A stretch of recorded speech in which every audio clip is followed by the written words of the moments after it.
Rob Ben Barber, what is up, brother? Hey, my friend, how we doing?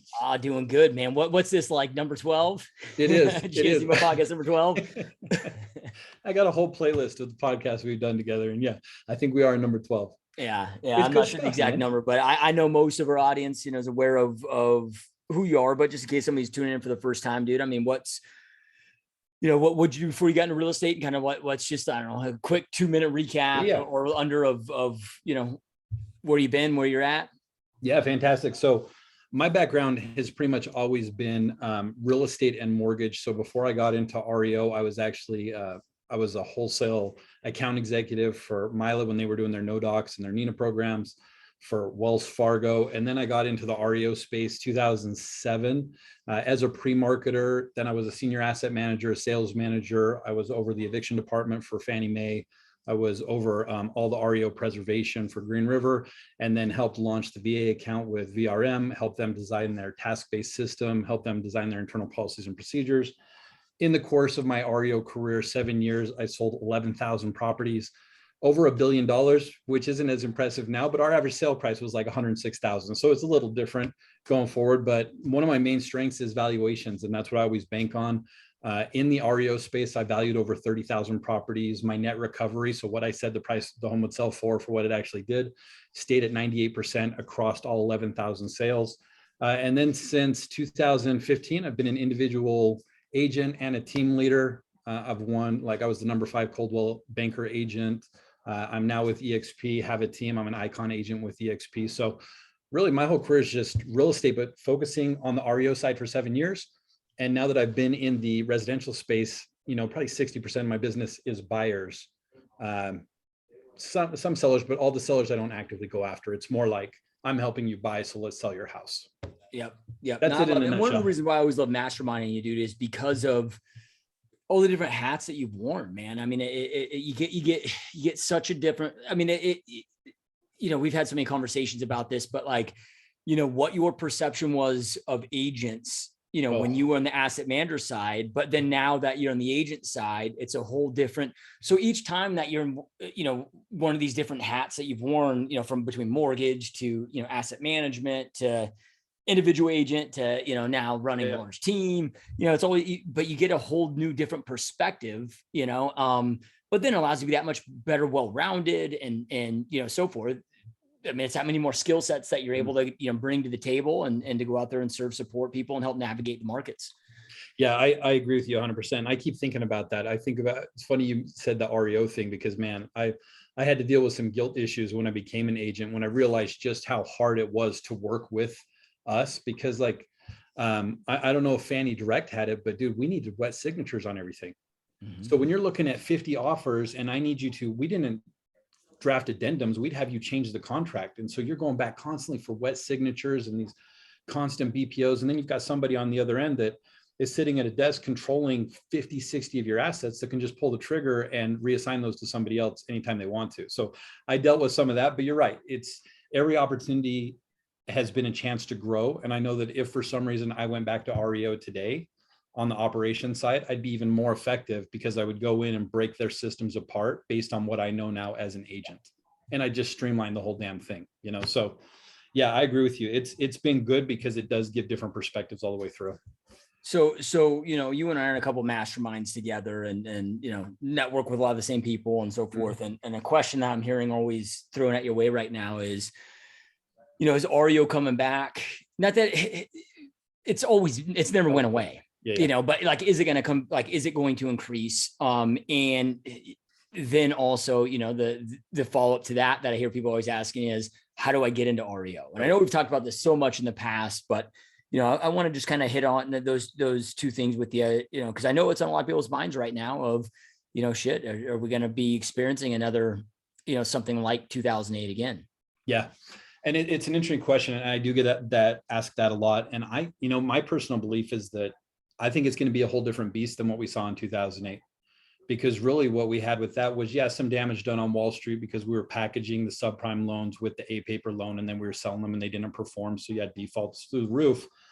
But with this market, I think the big key between 2008 and right now is that, like I said, my average sale price was $106,000. So you had affordability back in 2008 that we don't have now, right? Like we are pricing out the first-time home buyer in almost every single market.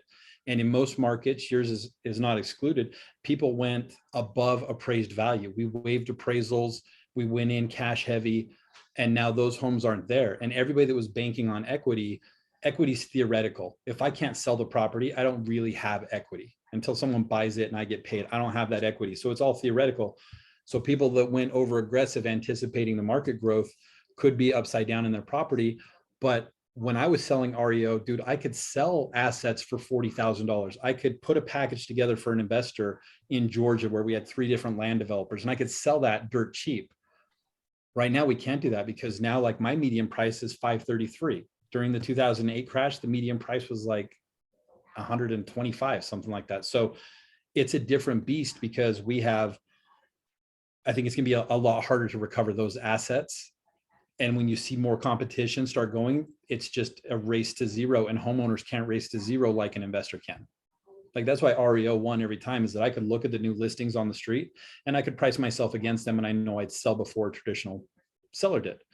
Sellers don't have that luxury. I do. I can go all the way down.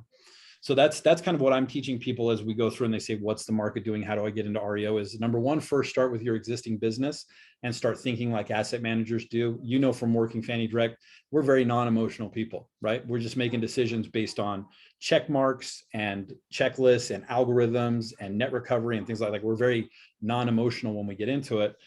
Sellers, I think people need to start taking that approach, but getting into the REO stuff, it's almost saying like, I wish people would start building that, started building those relationships before. I think it was Confucius that said the best time to plant a tree was 20 years ago. The second best time is now. That's what you have to start doing now. And I know you and I have had conversations saying like, which camp do you belong to? Is it going to be a major crash or is it going to be a small speed bump? And I think that regardless of what side you're with, why not be prepared for both? You should have a strategy for both. And if that REO is trickling, that doesn't matter. It doesn't cost you anything to establish those relationships and be ready for it. Like I drove by a gas station the other day that was being developed way the hell out west in northern Utah. And I thought, you know, somebody doesn't need gas now, but it's good to know that gas station is there for the future. And if I need it, it's a resource. So people are asking, how do we get into REO now? You've got a lot more experience than I do. I know from the back end, like how we worked with people, how we invited people in. So I would just go over, do you want me to jump into that or what would you do for the REO stuff? You know, well, and you guys do like, you can just go to if you're on YouTube, Ben and we have a whole playlist on on my YouTube channel about, you know, I think we did like 8 videos and covered, you know, how to get into them and so forth. So if you look, it's not a quick answer. So just go watch those. It's right below, scroll below. Yeah, I think I guess that's the easiest answer of, you know, we broke down, you know, I mean, I went through all the tactics that because over the years, I've worked with 35 different, you know, banks, asset managers, and, you know, outsourcing institutions that service those. And, you know, and then, you know, Ben definitely broke down, you know, a lot of his top strategies. And again, like what Ben just said is, it's kind of twofold. Ben was going through, okay, me as an asset manager, here's how I went and found agents to work for us. And then, you know, I'm talking as an agent trying to get awareness to the asset manager and develop that relationship. So, you know, hitting him from both of those angles. Yeah, you know, it's so interesting right now, man. And I'm the last to say that I know how things are going to go and how this is going to play out, you know, but I know that the average American today is in a way worse position than we were before 2008. Yeah. And really before we were the .com bubble, before we were in, you know, the 87. I mean, we're really in the worst position we were before the Great Depression. I mean, it's when you break it down from all levels, you know, we got the biggest debt bubble that we've ever seen in recorded history globally, not just here in the, I mean, that's what so many people I hear these conversations and people are just thinking domestically. Well, dude, like we've lived in this global world now for 70 years, right? You know, so you can't just really think about it just domestically. It's also, you know, I mean, the Ukraine-Russian war. I mean, look at the impact that we're seeing on that. And I get people will say, well, we experienced, you know, because I know Biden gets a ton of shit right now for saying, you know, blaming inflation just on Putin. And I get why people kind of giving them shit on that, but for anybody to be like that hasn't added to the inflation issue, hasn't been paying attention, right? Like, yeah, there was inflation issues before that, but it's definitely adding to it. And we haven't even seen the impacts that war is going to bring yet. That's already been done, like meaning food, right? Like we're still eating last year's food supply. I mean, like people think food price is bad now. Like you have no fucking idea. Like wait until, next year or even the next 3 months, which will kind of exhaust, this last 12 months food supply, where, food prices are up 5-6x or whatever. Energy, we're just now starting to begin the energy crunch, and there's a global energy shortage, so you need about, roughly 100 million, between 90 and 100 million barrels of oil a day. We're at such a massive shortage right now globally, that we just can't sustain this. Even without this Ukraine-Russian war, it's like, so. But then when you look at the amount of debt that the consumer, I mean, just on all fronts, I'm like, dude, it is a nasty, ugly fucking position. And it's, I don't know how this is going to end up, but I just know a lot of people are going to be, hurt if for those that aren't paying attention and making big moves to prepare right now. And hopefully been preparing for time, to weather the storm. And even those that are prepared are probably going to get hurt too, right? Like, I mean, I'm not operating from a position of I'm not going to get hurt. Like you said earlier, like plan for both. Like hey, if I plan for this being the worst crash in recorded history that we've ever experienced, which I believe ultimately we're going to hit. I don't know how long the Fed can kick the can down the road, right? If that will be, here in the next few months, if that will be in 24 months, or if they can continue kicking down the calendar, maybe it's another decade. At some point, I think we're going to face the music. And when that music is faced and there's 40, 50, 60 trillion that is removed from the markets globally that will no longer be entered in, everybody's going to have to face the music of price discovery of what true value is, without all this artificial stimulus. There's just too much going on, dude, where for anybody to know how this is going to play out, it's so tough. It is. And I think one of the biggest challenges is that unless you were born 75 years ago and came up through it, we're siloed in America. Like we are. I think that everybody has grown up and realized that products and services and things like that come from outside of the United States, like made in China, made in Mexico. But we've never stopped to look at the impact of that on our economy and where we do get our food supply from and where we get our building supplies from, and how one small thing does affect all these other areas. And if we do go into deglobalization, what's that going to do to our country, our way of life, and our ability to produce and sustain? So I think you have to be prepared for it. And I think that we've just been, honestly, just recklessness. Like that's what led to 2008. It was reckless spending. Everybody treated their house like a piggy bank and just pulled out the equity constantly for home improvements or to buy cars and RVs and all that stuff. And I think that unfortunately we as agents have been a little reckless too. Those of us that have been successful the last couple of years, because we have to keep in mind, not every agent has been successful in this market. Like, yeah, it's the best market we've ever had for real estate, but an agent that isn't listing homes and doesn't have a competitive buyer, they may have been struggling to do deals. So I think it's going to impact everybody, but I think that some of that carelessness with not just the way that we spend our money and our reserves and how we prepare, but also how we're currently positioned in the market, I think that's going to hurt people, and you're going to have to make adjustments very quickly to avoid it. Yeah. I couldn't agree more, dude. And like you just mentioned, I mean, the deglobalization, I mean, it's not like an if it's going to happen, it's already happening. And it's, been in the works for slowly for several decades, but now it's, COVID, I mean, essentially just flipped the switch for the decision makers. We're like, okay, yep, we're just moving forward with this now. And it'll be interesting to shake out. I was reading the other day that, the iPhone, it takes like 47 countries to essentially create the iPhone, meaning where everything is sourced from to make that one product. Yeah. So it's like, okay, well, all that's, especially at the rapid, the rapid speed it's going away now. It's like, well, fuck, we might be stuck with the same iPhone for the next 5 years, right? So they can reestablish supply chains and, and so forth. But as these changes are taking place, I mean, the good news is no matter what, people need homes, they need place, they need shelter, and there's going to be real estate that's trading hands. And for like, we all won, at least those that are born in North America, or live in North America, born in North America, we kind of won the uterus lottery, you know, right? Like, I mean, because if you look at it from a demography, geography 100%. standpoint, like, you know, are we going to feel pains? Sure. But like we are best positioned to weather this and to eventually thrive from this more so than any other, you know, geography out there, any other continent out there.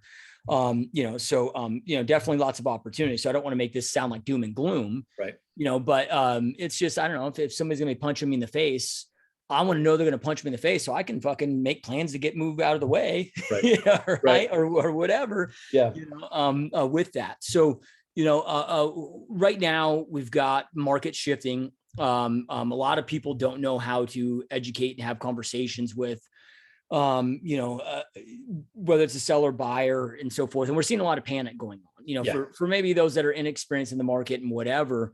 You know, what are you doing there? What do you recommend there? So I think the number one thing that we have to start off is, I mean, let's take it from the seller side. So working with sellers, Kim likes to call it the list and wait, which was 100% what we were running into. It's like you could just slap anything out there and it's unfinished basements, it's dirty carpet, and it's still going to sell, and it's going to sell at a peak because there's low demand. And that's, I think, the first initial wave that's getting hit is that there is no more gluttony for list price. So if you're not priced correct for the market, and that's where I say that I like taking the REO approach to everything, where it's a non-emotional decision, that at the end of the day, between 0 and $1 million or whatever that number is, at some point, you're going to get to a price that the market accepts, somebody has the ability to perform on, and you're going to sell that asset, right? That's what we're going to get to. The challenge we have right now is that a lot of the listings, and I'm kind of speaking in generalities, but just from what I've seen in my market, is I go out and I see these properties and they are not show ready. They're unfinished, they're unkempt, they look poor, the grass is dead. And now we had a surplus of buyers, and now we're getting a surplus of sellers. So I think you have to start making those adjustments right now to say, is the home priced correctly for how the home presents? So I think that agents need to really have honest conversations with their sellers to look at where the market's going, and that you know, the highly anticipated big win, multiple offers over list price, yeah, that can still happen if your list price started out way below market value to start with. But we always had this saying in REO that's 100% true, where it was the market will tell you what's going on and what your property is doing. And we had that with like we had strategic things where if we listed a property at a certain price and we had no offers within 14 days, then it was a manual review to order a new BPO and see if we need to make that reduction. And then we had strategic reductions every 30 days till 90 days on market, and then more aggressive reductions to avoid going to auction.com. I think listing agents need to have that same conversation with their sellers, and they have to say, look, here's where we were at when we started. Here's what the market is doing now. And it may mean revaluing that property. It might mean having a different strategy and maybe pulling off and making some repairs, or getting a little more creative. Like I know that a big one in REO for us was on the rural properties. Sometimes they were hard to sell, but if we included a riding lawnmower in the sale, the property went. Like we had to find a way to make it easy for people to get into the home and make sure it was the home that they desired and it was the price that they could afford. And we have to take that same approach. Like I wouldn't be against, if I'm pricing against every home in my neighborhood, then I would have no problem being the one agent that's doing a 3.5% BAC. So that when your buyer, because buyers are going to be in short demand. So when you have a qualified buyer, your home stands out even more because the agent's going to benefit more. And I know you could talk, like we could talk the ethics of that, and we're supposed to show everything, but real world life is that the average agent doesn't sell a ton of homes. So we need to capitalize on every sale that we have, make the property more attractive, not just to the buyer pool, but make it more attractive to agents as well to make that happen. That's the first thing I would do. And then I would just focus on what their actual goals are, because I think the biggest challenge that agents run into, and tell me if you disagree, but I think the biggest one is the lofty expectations of sellers and unrealistic goals, because we see the neighbor's property that sold for so much. We're hearing on the news that it's record high sales, and we're here, like everybody has this ridiculous story of I sold for over 100,000 over my list price and closed in X amount of days. Sellers have unrealistic expectations, and they've locked into what that potential equity is. But the truth is that's not the equity at all. Yeah. Yeah. I mean, it's, dude, it's just all the basics. When I say that, I mean, there's not trying to diminish what you just said there, because everything that you said is extremely, extremely important. But people have we're just coming off the longest bull run in recorded history. And that obviously carried over to real estate. And, it's Warren Buffett's quote, when the tide goes out, you see you skinny dipping, so it was easy to go out there. It was like, oh, don't do anything. Like you just said, it's like the product could be shitty, not show well, whatever. It was going to get a bunch of, but now it's listen at home. I look at this as three things, dude, right? You got the product itself. So do with what you have, but make it, because you're competing against all the other inventory on the market, like at least within that price range and so forth. But making the product look and show as great as it possibly can, based on what the means that you have to work with. So product, price, promotion. But dude, it does, like if the product doesn't show well, if it's not priced right, it doesn't matter how hard you promote it. All those three things have to come together in any normal market, to go out there and get top dollar. I mean, it's become so important. And this is where, just little shit. It's like, man, I can't tell you over the years how many staging classes I've taken and just little things just to, gain that knowledge, just to go in there and get these products. Cause I'd have clients that couldn't maybe afford to go in there and do a lot of things with their homes. Okay. Well, we had to do with what we had, but we, investing that time and decluttering and, really getting the property clean and looking really ready. And then, before every showing, I have, checklist for, seller instructions of before every showing, like we got to capitalize on every single human being that steps foot in that house, and if we want to go out there and get you top dollar, that's what it takes. Yeah, I agree with you. We've gone away from the basics, even down to things like scented candles in homes that weren't a big deal. But now if we're looking at a handful of homes and agents are getting desperate for those deals, little things like that can make a buyer turned off from that property.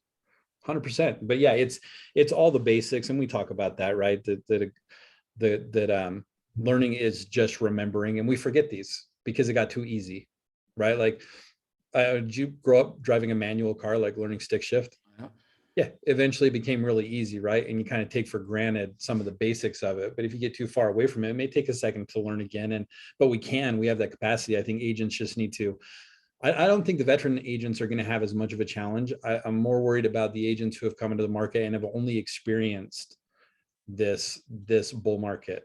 I'm worried about that, because listings, we're kind of like the golden ticket, and those are going to go away. And they're going to be harder and harder to sell. And without setting those expectations right with the seller, man, that can be a miserable job being a listing agent, because you get phone calls constantly. You get blamed for why things aren't working.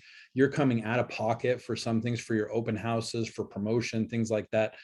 And if that seller isn't on the same page as you, you're not only going to lose that listing and lose energy and time and sleep, but you're going to lose money too that you've invested into trying to get somebody into that property.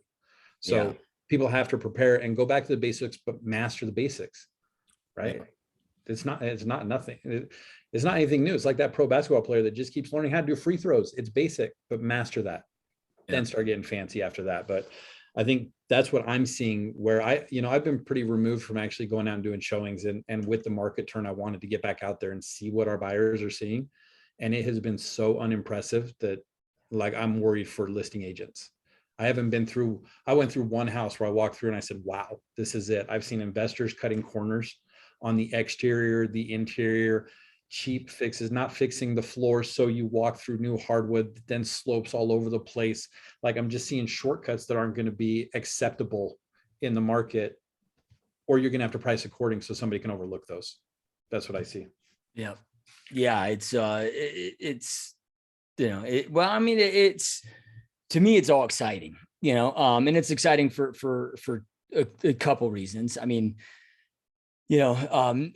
this podcast is for real estate professionals, real estate agents. I'm not speaking, to the consumer out there. But one of the great things about recessions, so many people look down on recessions and think of them as a negative, but it's, recessions are great because it removes the zombie companies out there. It removes and thinking of, real estate industry is a business. Every real estate agent is like a separate business entity, right? And it just removes the non-professionals and so forth. So you have that element of it, but the other thing I'm excited about is, dude, like, one of my biggest fears has been, if this market continues, because when you got like the average person, the average first time buyer being 37 years old nationwide, like, that is not healthy for a country. I think a massive crash, real estate and financial crash, would be so good for a country for so many reasons. Number one, hopefully when I say crash, I'm talking about a deflationary recession or even depression, right? So then that things, because all of that, yeah, we go through some pain, but all that means is your dollar goes further, so, cause I mean, you and I both have little kids, and it's like, if this continues, there's no chance that our kids in their, mid 20s, early, like they can go out there and buy a house and, have the opportunities that we had. I mean, if this continues, we become Europe. Right. So, but then, and this is, I probably shouldn't bring this up on a real estate podcast, but, from a culture standpoint, political correctness standpoint, political correctness is a manifestation of a weak society, and good times create weak men, right? Hard times create strong men. And we've had it so good for so long. We just have a bunch of weak-minded, human beings roaming, I mean, don't get me wrong. There's people that are experiencing true hardship, but the vast majority, 99.9%, aren't. And most problems that they have are just made up in their own heads. But then it gives you real problems to kind of give a reality check, dude, where we're not arguing about stupid fucking wedge issues and shit. Right. No, I think you're 100% right. Cause we're not looking like generationally, because I agree with you 100%. Like we looked at that just for the way the market's going, and yeah, the 27% increase that you had in your market, like we were just barely below you. I think you were 27.7%. We were 27.1 last year. Those increases were not sustainable. And I'm just surprised so many people thought they were. Like, we're not going to have $1 million entry-level home. That's just not going to happen. People can't afford it. The market can't afford it. And so I'm not surprised to see that it will start correcting, and it will have a big impact on people. But I also think that within that, it creates a lot of jobs too. Like, that's how we dealt with the REO stuff, was that you have to look beyond that one individual loss, and you have to see the effect of the whole economy, where we were actually putting contractors to work, and we were putting attorneys to work, doing the evictions, and the sheriffs to do the lockouts. And now we've got all these employers that are moving to Carrollton, Texas, where they hadn't launched a company before. Now that city is getting that revenue, and they're starting to just start generating more income. So there are a lot of benefits that come from it. It's just a matter of what you want to focus on. Like, you and I can both get pissed off about it and be like, the whole fucking thing's over. Let's go be pissed off and punch a wall. We can go do that. It's not going to benefit anybody. But in this moment, people who have holes in their ship are going to start filling those holes. And it's going to make stronger companies. And like you said, it's going to weed out the people that aren't strong enough for it. And that's okay too. Like, that's 100% okay, because we're kind of diluted right now with, I think that our reputation is taking a loss because we do make such high income for what looks like a relatively easy job. And you and I both know getting a contract's not the hardest part. The hardest part is getting to closing in time and intact, meeting everybody's goals and expectations. And when it's easier to open the door and get into that part, the hardest part of the business, that can create reputational damage to us as agents for people that are getting in because it's just such a hot market and it's easy to do, and they want to sell their friend's home. Like, it's a professional business. We make it so easy to get into, but I can't imagine a lot of, attorneys or CPAs operating some of the way that some agents do. It'd be ridiculous. So I like it. I like it from integrity of the whole profession personally. And I think that we do need the correction. I think that we need the housing correction. And I think that we need to look at not just like national policy, but state policies too, to make sure that we're a little more sufficient and can maintain and grow as a society without being so dependent on so many other things. Yep. Agreed, man. Yeah. It's, well, let's circle back to price, dude. We talked about product, getting the product looking good, meaning, showing nice and just paying attention to those little things, like we talked about, or you talked about. When it comes to price, right now is one of those funky times. It just reminds me of about 2000, late 2006, early 2007, when the average homeowner's mindset was still in 2005, early 2006, even though we were now in, the second half of 2006 or early 2007, when things already started shifting. Yeah. But their mind was still, well, dude, what are you talking about? My neighbor, who's my buddy, just sold their home, 4 or 5 months ago and got X. Now you're telling me, it's I got to list 50 grand below, but we're in that time right now where people haven't really woken up to, the fact that, their home is worth a hell of a lot less today than maybe it was if they listed, maybe not worth less, but somebody's willing to pay less for it, because like to your point earlier in the podcast, people were paying 50, 100 grand above appraised value, covering the appraisal gap, just doing stupid shit, right? And I get why they were doing it, whatever. It's something that, I would never personally partake in. I guess I shouldn't say that, if I wanted the property bad enough and was willing to do it, I would do it. But the climate's changing and in not all markets, but a lot of markets, some are still there. But with that, like what are some of the things that you're doing though, to be able to get the sellers to like understand that, because I don't know, 10 minutes before they met with you in their mind, maybe they were like, oh, we're going to get 600. Now you're telling them 550 max, right. And that can be a tough pill to swallow.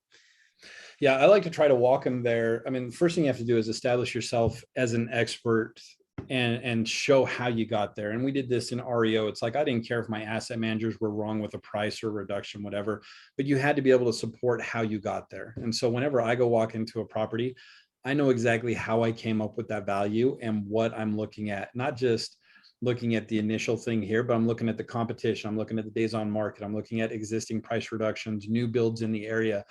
And then instead of telling, it's a showing process. Here's how I came up with your value. And I'm showing them the homes that sold for these prices if I'm supporting it based off solds. But then I'm showing them listed properties. If we have to start making those reductions, I'm showing them properties in there that are competing directly with them for the right buyer pool. So it's priced in a certain value bucket, but it's in close proximity that's in superior condition. And I'm showing that that price is below theirs and it's still on the market. So I'm letting the market and the properties themselves support decisions to move down, right? Like that's the easiest way that I get into it is when we walk through and, honestly, assuming that they're accurate. I see a lot of those stories of so-and-so down the street sold for this much. They're really not. When you pull the data, yeah, they sold overpriced because they were drastically underpriced to start with. But I fall back on the whole REO adage of the market will tell you if you're right or wrong. And one of my favorite scripts that I say to people is I say, look, until we actually sell your property, my value and my opinion is just my opinion, just like your opinion is your opinion, but mine is based on 11,000 properties sold. That's what mine's based on. And I'll pull historical numbers for myself to show exactly what I've done. Because unlike a lot of agents out there, I never adjusted my strategy to list super low and get a ton of offers. I went more aggressive. I would rather bring the price down a little bit than try to count on somebody going way above my list price to get the sellers what they wanted. And that's from REO. I just wanted to list it as aggressive as possible and then make adjustments, strategic adjustments. But you have to show proof of concept through what the market's doing. That's the only way it's going to work. Like if you have to go show new builds that are superior and show what those prices are, great, do it. But I also think too that not every, I think agents forget we don't make the decisions for the seller. So I may not get every seller to agree with me, but I can get them to agree or be open to evaluating their decision and making strategic reductions to get to my decision if that's what we land on. Hey, you want to price 25,000 over market? Great. Can we agree that we'll review this in a week if we don't have any offers and we'll look at making these strategic reductions? That's what I would do. Yeah.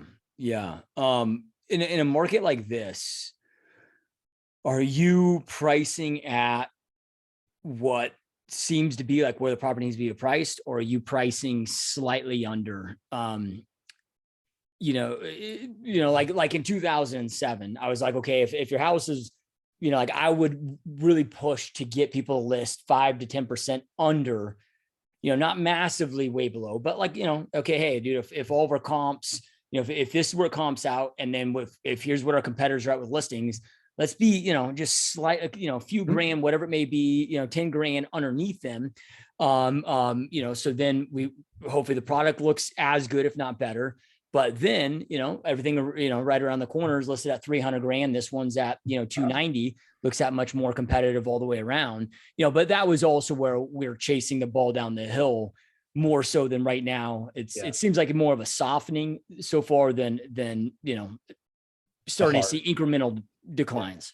Yeah, I think so. To answer that, it's kind of a hybrid of my opinion and Kim's opinion. So I agree with you. And again, going back to the REO, we often had to price ourselves against our own listings on the same street or in the same subdivision. And so whenever you come out with that new listing, we do not want to be the highest one on the market. We want to be the lowest one, but not dramatically lower. So I've never set it as a percentage or a dollar amount. It was just, I want to be the most competitive one in the neighborhood. But then I go back to Kim's strategy, which is now looking at the search buckets that people are looking for. Because if I have to make an adjustment to get into a search bucket that's going to open the buyer pool more, the difference of like a 525, let's say everybody's listing for 515. I could go 505 and be lower than everybody else, but now I'm still above that $500,000 search bucket. So then I want to drop to 499. So I'm in the 500 search bucket. So I hit the bucket that's going to give me the most people looking at the property, and I'm going to be the most competitively priced in my market. So I do a combination of the two. Yeah. Yeah. What are you guys seeing right now in your market? I mean, are you guys, are you, I know everything's starting to soft, you're starting to see price reductions, but are you seeing more sale? I mean, are you really seeing inventory increasing, or is it just less buyer activity? I can just kind of give us maybe a whole on perspective of what your market's doing. Yeah, we're seeing an increase in, well, I guess listings are staying the same, but we're seeing a decrease in under contracts, and we're seeing a dramatic increase in list price reductions. So we used to be right around I know at one point we were over 100% ratio on under contract to listed properties for the day. And we were just getting rid of all of our inventory. We couldn't do that. And right now our daily new listings to our daily under contract is at 50%. So we've dropped significantly with the under contract stuff. And then our price reductions for what we're seeing on the market, as a percentage of what that's gone up, it's gone up like 4 times what it used to be, or probably even more. Kim knows those numbers a little better than I do. So I'm not sure what it's doing as a whole, but I know that it's significant enough that we've noticed it and that we're paying attention to what those price reductions are doing.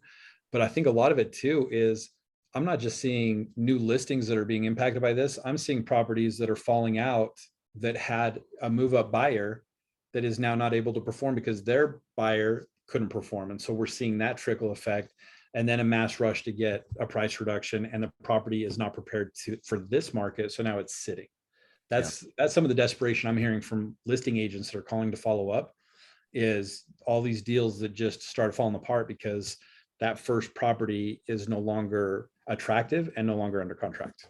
Yeah. So it's more of a result of, not necessarily more units being listed on a monthly basis, but just a lesser percentage of buyers that are able to perform, and then just buyers that are active due to, we get it. It's interest rates go from, 2.5 or 2.8, 2.9% to, I know we just had a significant drop today because mortgage-backed securities, got bidded high. So, but we're still 5.5%, 30-year fix. So yeah, and I think the challenge though is that, it just seems like that that interest rate reduction was just so reckless, because like you and I both been in the business where an 8% was a good interest rate. Like somebody getting into the 6s was fantastic, but when you talk about the younger generations, like our country has just been brainwashed that anything over a 3% is a horrible interest rate.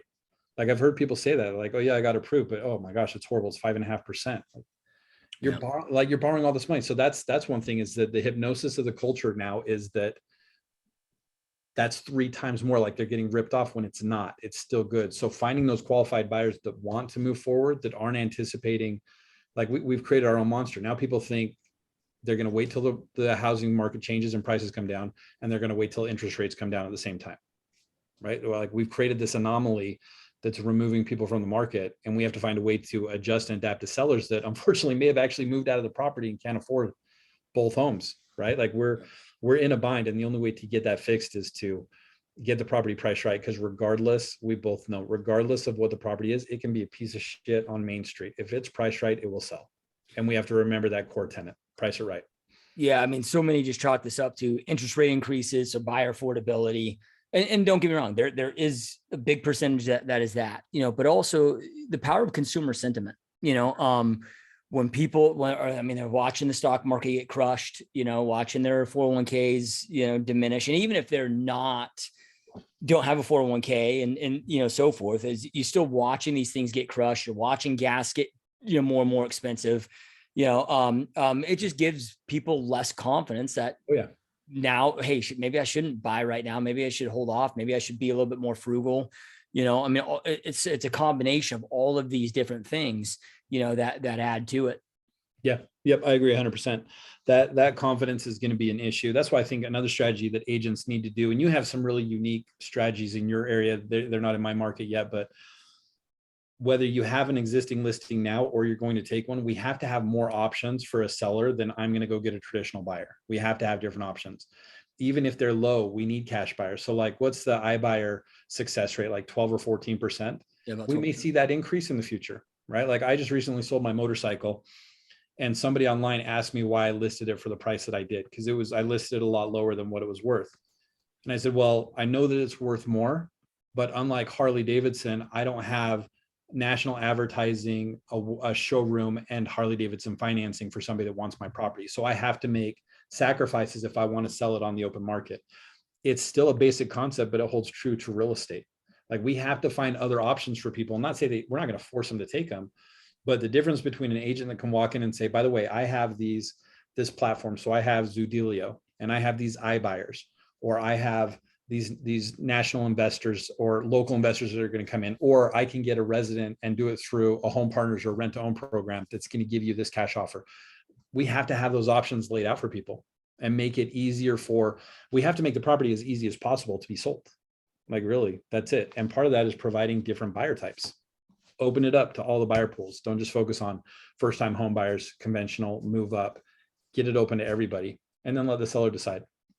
Yeah. Yeah. And as the market slowly transitions and shifts, or maybe it happens in a faster pace, as this accelerates. Over the last couple of years, everybody's wanted listings because you put it on the market, you got 20, 30, 40, 50. We had some properties where we saw 100, friggin' offers on them. It's just nuts, but as this pivots and transitions into more of a neutral and even into a buyer's market, if it gets to that point, then from there it's like, dude, it's gold to have buyers, right? Because listings, I remember sitting at times where, dude, I build up a few hundred listings, and they're just, not that they eventually wouldn't sell, but having all these listings sounds sexy and fun, but when you got, hundreds of them, or even if you have 30 that, and the average sit time is 4 months, and have an update, right. But then when you have a buyer that's ready to rock and roll, they find what they want. It's like,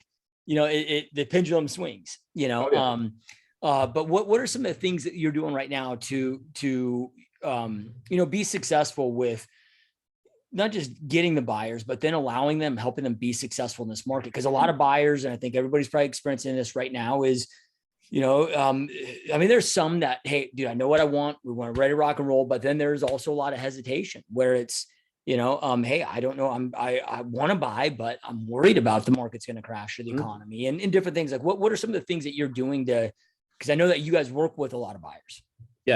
Yeah. Our majority is buyers, because we always wanted to be the ones. Like listings, they can be a lot more problematic, but it's also, you're waiting for somebody to come buy your product. I like to be more proactive and go find the product.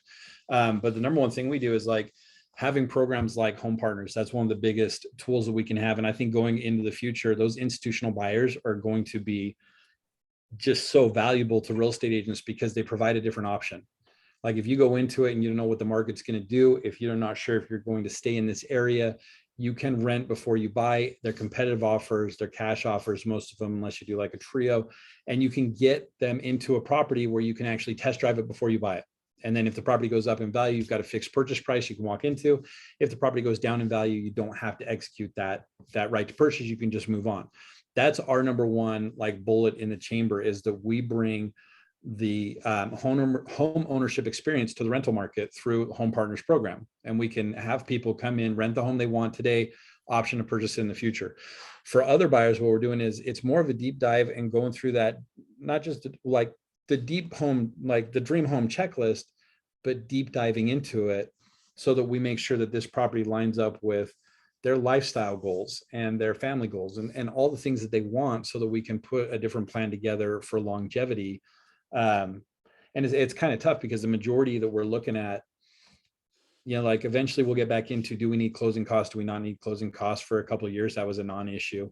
But we're really looking at really those, like that Home Partners program, as being the best bridge, or I guess, the best bridge from where people are to where they want to get to, because we can alleviate some of that concern people have in the market. I forget what you call it. It's a great name, the consumer sentiment, that we can alleviate that concern through Home Partners, but we can also get a full value price for the sellers. So we're retaining as much equity in the property and we're supporting the market as much as we can. So we focus on that primarily. If I had to go with a conventional buyer, it's really just setting up their goals and going through the same thing, like setting up a strategy with a lender that you trust, that can get where they want to, and then making sure that they get the right home they want at the right price on the right terms. Like, again, just, it's funny, you said it right at the very beginning, but everything we're talking about is just the basics. Like, we're introducing new people like Zudilio and Home Partners, and we have different iBuyers and all these things. But at the end of the day, it's just basics.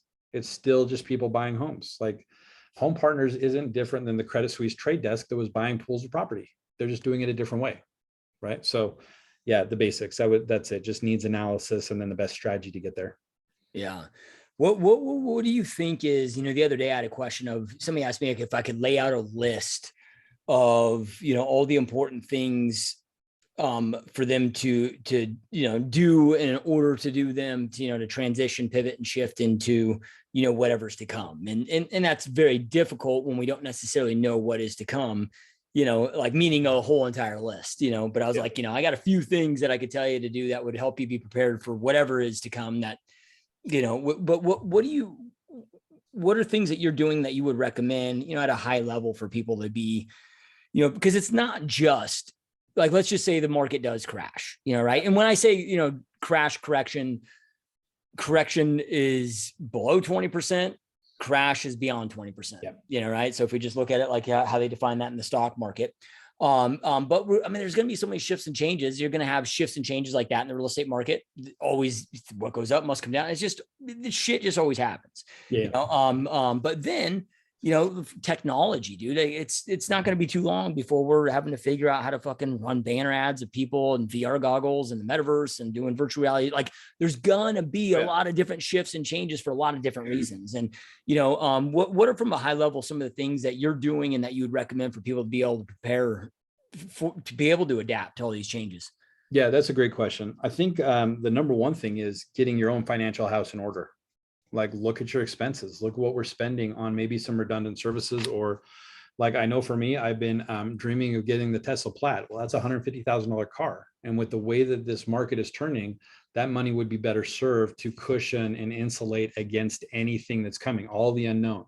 Like, that car is always going to be there. Let's not go spend a ton of money on a depreciating asset when it could be used to float X amount of time without sales or with changing markets. So I think that's first thing. You have to get your financial house in order, start building those reserves so that not only can you sustain in the business, but you can start making moves, man.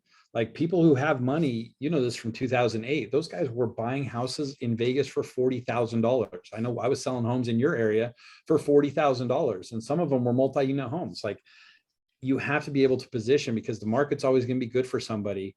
But if you're so strapped and so cash poor, you're not going to have a lot of options. So I think that's number one thing, is you have to get your financial house in order. And then you have to start tuning and truing up your processes. Like, you talked about automation. Yeah, if there's something we can do that's automated, let's do that. But you have to find a way to be more efficient so that you can adapt to whatever happens. Like, if our policies and procedures are still not written down and they're all in our head, well, how do we bring on new agents and train them to go after whatever direction the market goes? We can't. So we have to fine tune our processes and fill all the gaps in our ships so that we don't sink. That's what I would do. But as far as preparing for the market, I think the most important thing, high level, is you have to have a better pool of buyers. Like, I've always believed that even in the REO days, the money, to me, unless you were a mega agent like you were, the money wasn't in the REO itself. That was almost like your life raft. But then everything else that came from it was now getting investors from your sign calls and being able to do open house and picking up traditional buyers and sellers and starting to plan for life after REO. really like statistically, like 1 or 2% of people were like you that had hundreds of listings and were doing incredibly well. So I would start looking at, we have to have buyers, because regardless of what the market is, buyers win. Even in a seller's market, our buyers won because we went in with the home partners cash strategy. So we still won. Even if they were approved FHA or conventional, you can go with the cash. And I know that your team's done the same thing. So that's where I would go first is, do I have the right buyers and access to buyers? So that may mean strategic partnerships with companies like Home Partners, Trio, Dream America, working with iBuyer programs like Open Door, OfferPad, working with Zudilio, and making sure that you have buyer options, because I think that's where the money is going to be, is helping represent those buyers. Yeah. That's so like high level, not in the business. That's what I would be, is I would have my buyer pool solidified. Yep. Love it, dude. Awesome stuff. Yeah. I couldn't, with all those, I couldn't agree more. I mean, I think they're all absolutely crucial. The three that I always share is, and when I say strong, I'm not meaning like think strong is healthy, right? But it's be physically strong, mentally strong, financially strong. Mm-hmm. Yeah, right. Like you do those three things.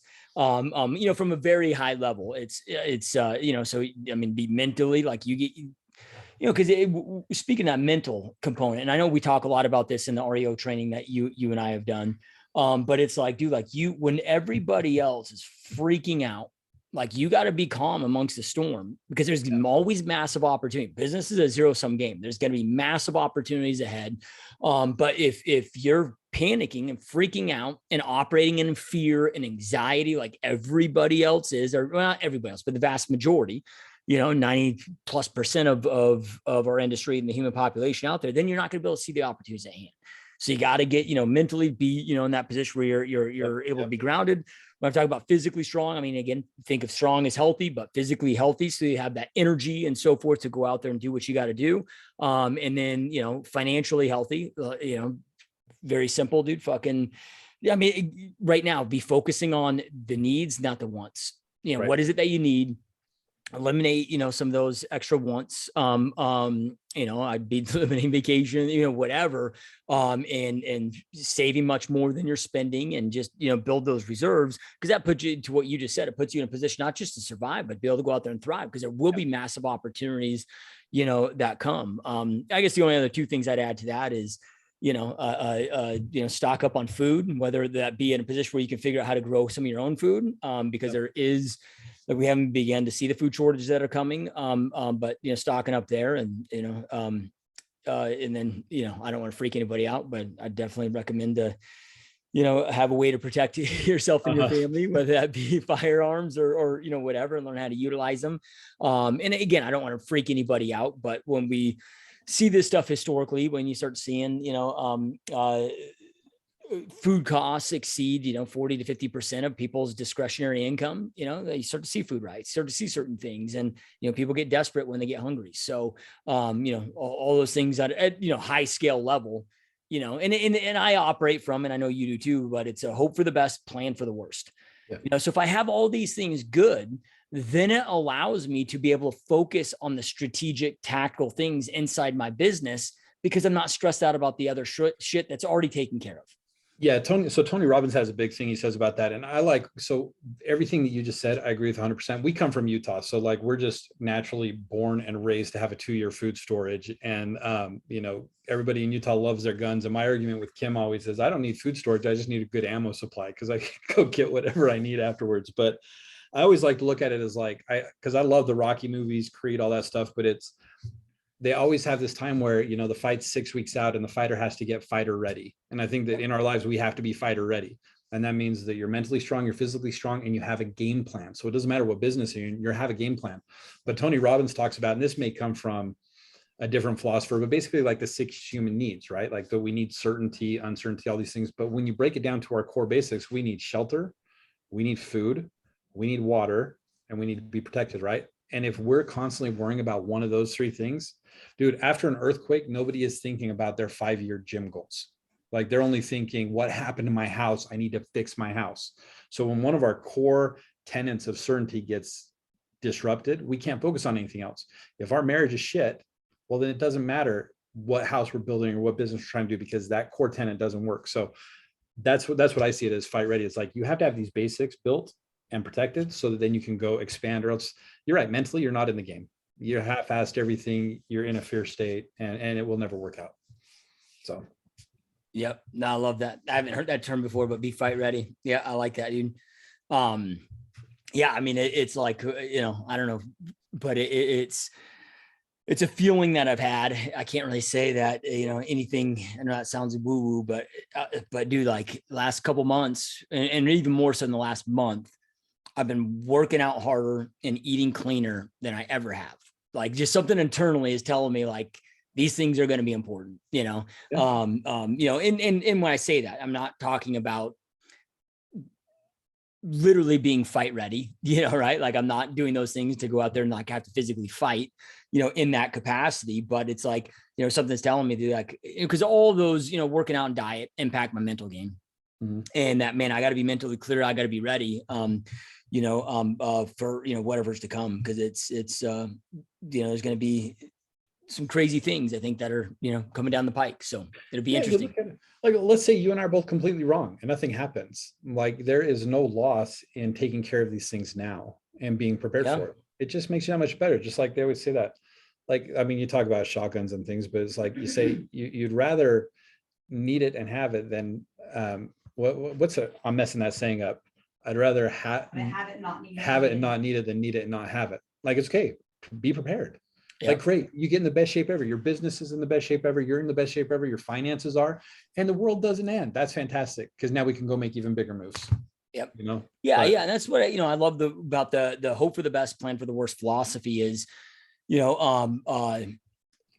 way you're good, right? Like, the best case doesn't happen or the worst case doesn't happen. Okay, you're good. It does happen, you're good. Either way, you're good. Yeah. And I'm not a chicken little sky is falling. Like, look, there's going to be so many opportunities that continue to come no matter what for the future, that I'm really excited about it. But I need to be, and we all need to be in a position where we can act on those opportunities. We can, number one, see them, and then you're in a position to be able to jump on them and take on them, because it's, it's not that opportunities, like, they don't wait around, dude. They're going to transition and transfer to somebody else that is prepared. One of my coaches and longest coach I've ever had, actually, Camille, is just, she has a saying that's always be preparing to be prepared. Yeah. It just comes down to that. So no, I love that. Yeah, I agree with that 100%. What are some of the biggest indicators that you're paying attention right now to, or whether it's right now or always, but that you pay attention to be able to, navigate and make adjustments to where you think that the market is, where you see it's going, because that's the thing I get a lot of people asking me about, like, what should I pay attention to? Because it's, like, people saw 2008. And for those that weren't paying attention, it appeared like everything fell off a cliff, but it didn't fall off a cliff. The market peaked in 2006, and we saw subtle changes, so it was like, by the time 2008 hit, like, dude, was, I was already easily to be in a position where I had REO accounts and short sell accounts. And, for those that were paying attention, you had 18 months to really prepare for that, that moment where it did, because things start slowly, and then they gradually, it picks up that steam. It's the hockey stick or reverse hockey stick, but what are things that you pay attention to in your local market? Because real estate is so hyper local, to be able to, kind of navigate and see where shit is heading, where you need to be positioned. Yeah, good question. So what's funny is, and I'll only admit this to you, and I guess now that everybody that's watching, is I never actually looked at the months of inventory that we had. And I know a lot of people look at that as a key indicator of the inventory supply by month. I had never looked at that. I always looked at, just like you had suggested earlier, like, you look at what Warren Buffett does. You follow the people with money. What are they doing? That's a sign. That's a clear sign, clear life raft. I look at, what are the banks looking at? So I look at the KPIs that are important to Freddie Mac, Fannie Mae, the VA, Chase, B of A. I look at what those are, and those are their KPIs. It's days on market, it's original list price, it's the number of price reductions, it's net recovery. Like, that's what I focus on, and I look at that. So of course, you want to look at the default rates. By all means, on the lending side, we should be looking at the default rates. But I think where people aren't looking to is just being aware of what some of these bigger players are doing, like being on LinkedIn, being on Indeed, and seeing which of these outsourcers and banks are starting to hire and build up their workforce to handle this onslaught. Like that's the biggest indicator for me, is that people who are much smarter than me, who have been doing this much longer, are making strategic moves so that they know they have a training window that they have to bring people through, and they're starting to prepare for that. And then I look at days on market. I look at price reductions, because even if those homes were priced incorrectly, that doesn't matter. The market is saying you're overpriced. People are coming down, which means they're getting desperate, which means they're not getting offers, which means they're probably not getting a lot of showings. That's the biggest indicator to me, is those KPIs. Days on market, price reductions, which basically is your net recovery. And then the eviction numbers, what they're doing, how many in default, how many go into foreclosure, what the banks are doing. Yep. Yeah. And those are great. Yeah. Because those are all lead measures. I mean, even months of inventory, that's more of a lag measure, unless you are paying attention to it close enough where you can predict, it's like the first half of this year. Well, really the first 5 months of this year. Okay. Well, we saw that the interest rate was going up about 0.5% every single month on for the mortgage side. Okay. So then we could start predicting, okay, if this continues, which there's no reason to think it wasn't going to continue, because that was when the Federal Reserve started tapering, that was making that impact. So it had to hit a certain percentage of mortgage-backed security purchase on the open market before those were going to stabilize, right?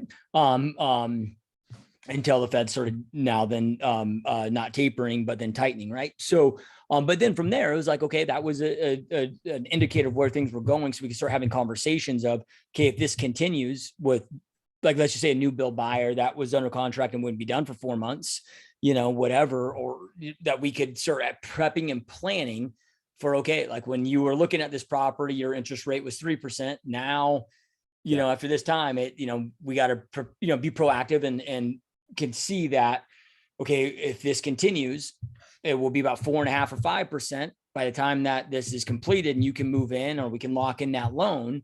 Okay, have the lender run numbers. What does that look like? Are you still good? And that allowed us to, because we do a ton of new builds in my market, or my team does. Yeah. And we had to really start paying attention to that and being, very proactive with that planning. So yeah, paying attention to that, all those little things matter, man. And like paying attention to local job markets, like what kind of industry do you have? What do like Facebook just came out, Mark Zuckerberg just came out this morning and talked about, a very high likelihood that they're going to have to lay off a lot of people. Okay. Well, do you have a lot of big Facebook plants in your market, right? Like, because real estate is so hyper local. It's so important to, like, you look at a Boise, Idaho, that's probably, I don't know, well above 50%, overvalued in a bubble. But then you got markets like your markets like my market that are in big freaking bubbles, probably 50% bubbles. Well, there's probably markets in Alabama. I'm just pulling something out of my ass. I don't know this for sure, but that may not be so overvalued. So it does differentiate market to market. In 2008, Utah was one of those markets. We were 2 years behind you, and that's how we could predict it. We watched what was going on with you. And that's what we knew what the Utah market was. We had a 2-year lag time, and that's not the case anymore. We're now in that same bubble with you. But I think one thing people aren't looking at too, and I don't want to open up a whole new can of worms, but it's that we had talked about this on one of our podcasts after COVID. Once all of a sudden businesses realized that you didn't need people in your brick and mortar business to be successful and to be efficient. And now we had to work from home. I think that may be one of the biggest impacts as we start going through this, is this massive transit of people that can work from home, that go to more affordable markets. And now we see that commercial. I think the commercial REO will be bigger than the residential. That's just my opinion, because there's not as much of a need for it. So I see that being hit really significantly. Yeah, that'll be interesting, dude. Because I'll tell you, we're starting to see some companies like Tesla, for example, that is mandating everybody back in the offices now. I saw that. But it also, we're starting to see, well, when I say we're starting to see this is my conversations with everybody that I'm able to speak with, whether it be friends or just, people that I'm able to speak with that run, larger companies, that have pivoted and adjusted to virtual. And I'm seeing this in my own company too, of the culture impacts to being virtual versus being in the office. It is starting to hinder us, and so forth. So, it'll be interesting to see, how that pivot, because a lot of these people that, if we reverse course and now these businesses may start mandate people back in the office, and you fucking thought you could, relocate to some rural market, and now you got to go back to wherever. Right. But hey, yeah, interesting times. I did think of one thing that I would have added, and it's funny because it kept hitting my brain, like, what would you do like high level now?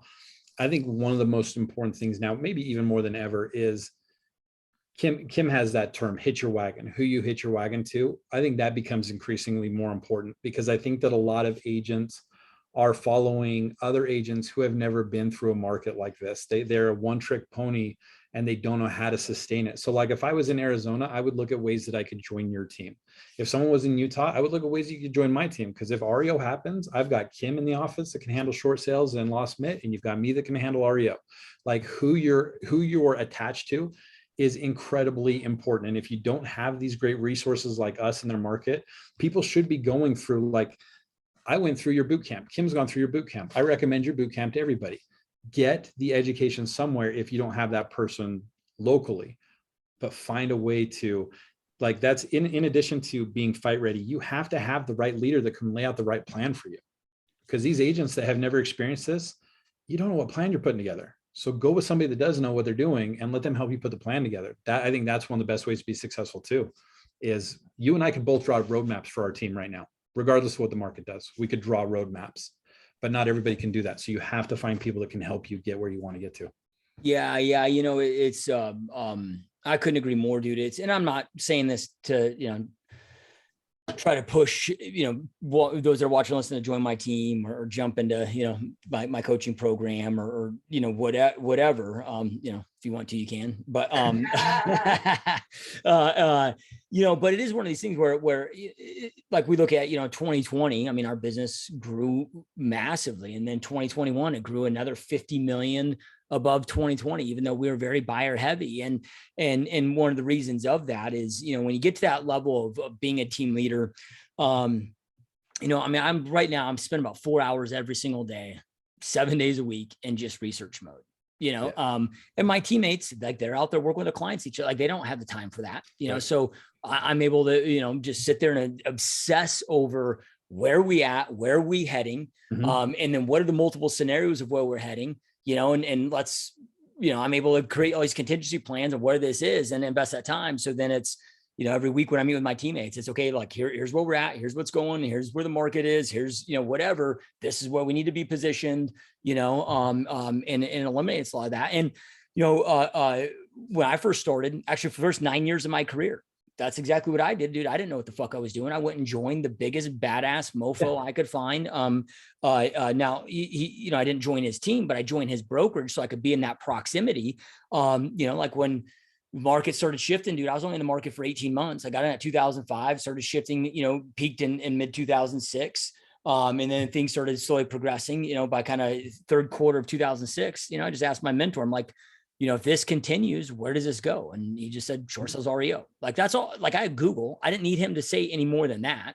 But this was a dude that's was doing this at that time for, 30, 40 years, like, knew the game, was highly successful, was able to point me in the right directions. Yes. And I truly, there's no way of knowing. I can't go back and repeat time, but I don't believe I would have had near the success I was able to create so early out of the gate, without having that amazing mentor and mentors.